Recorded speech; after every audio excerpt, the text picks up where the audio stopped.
As a leader, you have a pair of glasses. Take them out, put them in your hand. Do it. Put them on. If you were my 3-year-old, I'd go, let's put them on, right, okay? But you have those things on. When you're a leader, you have to wear your leadership lens. It's always there. And here's the reason why, is because when you take it off, you're just a normal person. But when you put it on and you use the leadership lens, it gives you super, ultimate, extra powers that you're going to need. You become superhuman, okay? So there's 2 things you need to know. First of all, I'm throwing big words at you. Positive presuppositions. Those lenses immediately allow you to know that when somebody comes to you, they have the best and positive intentions about them. I think our world sucks sometimes, and I think we get trapped into it.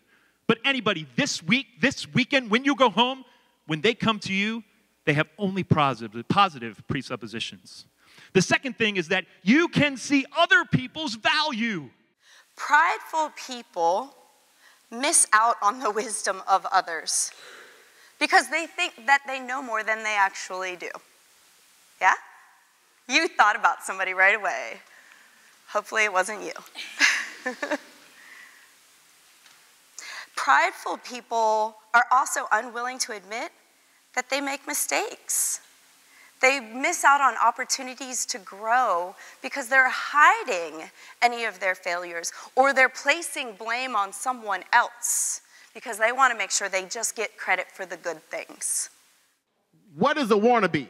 A wannabe is a person who wants to be something, but is not willing to pay the price to be that person.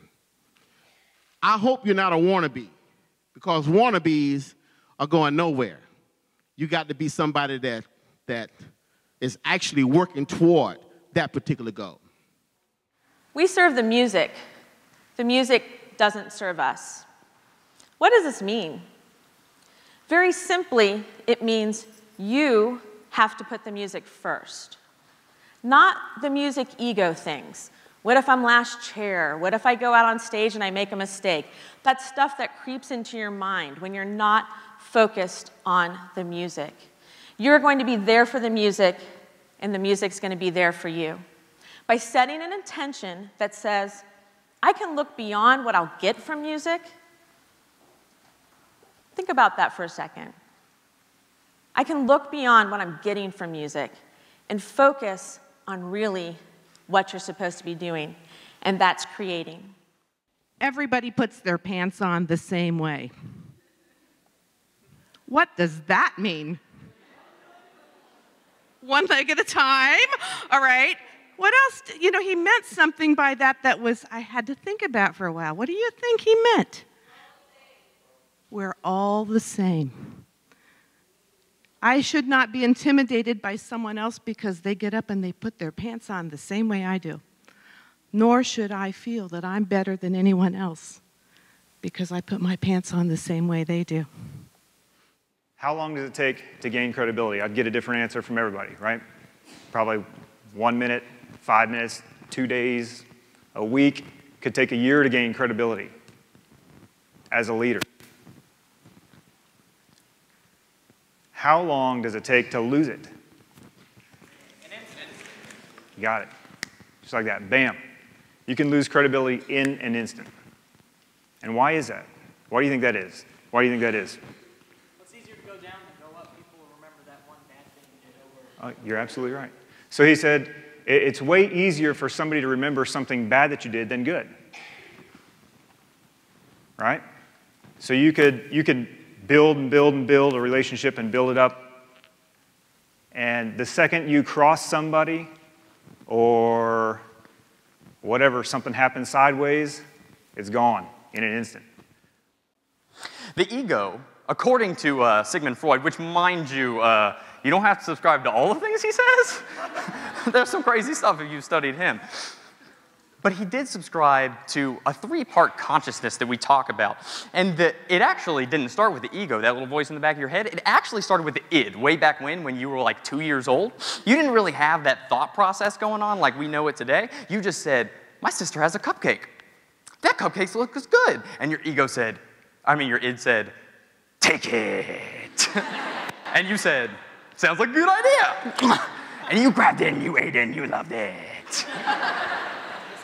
And then, you know, eventually in time, you started to get your hand smacked enough or your butt smacked enough or you got enough timeouts that you realized, well, you just can't take what you want every day. That doesn't work out. So your brain evolved a little bit and it developed the ego. And when you were in high school and somebody had a cupcake sitting there next to you, you were like, oh man, I really want that cupcake. But I know I'm going to get in trouble if I try to take that cupcake and eat it. You know what I'm talking about? It's like, that's not going to work. So your friend got up and left, and you were like, now seems like a good time to take a cupcake. So you grab the cupcake, and he comes back, and he's like, where'd my cupcake go? And you're like, dog, I don't know. I got no clue. Because the ego in the back of your head said, now it's not going to be acceptable just for you to take it. You need to take it, you need to make up a story so that you can have social standing and get what you want. You know what I'm saying? Yeah. And that's where a lot of us live. Have you guys ever thought, man, what are you talking about? That voice in the back of the head is me. Like, that's telling me what to do all the time. Isn't that me? And, you know, it's part of you. It's definitely part of you. It's a real part of you. And it's the part that holds you back. I ask you, as citizens of this place that you live in, as concerned citizens of the communities you come from, as participants of the 2017 Music for All Summer Leadership Weekend,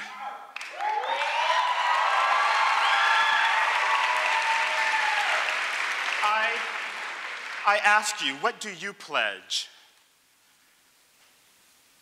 as leaders in your communities? What do you vow and pledge to do and to be?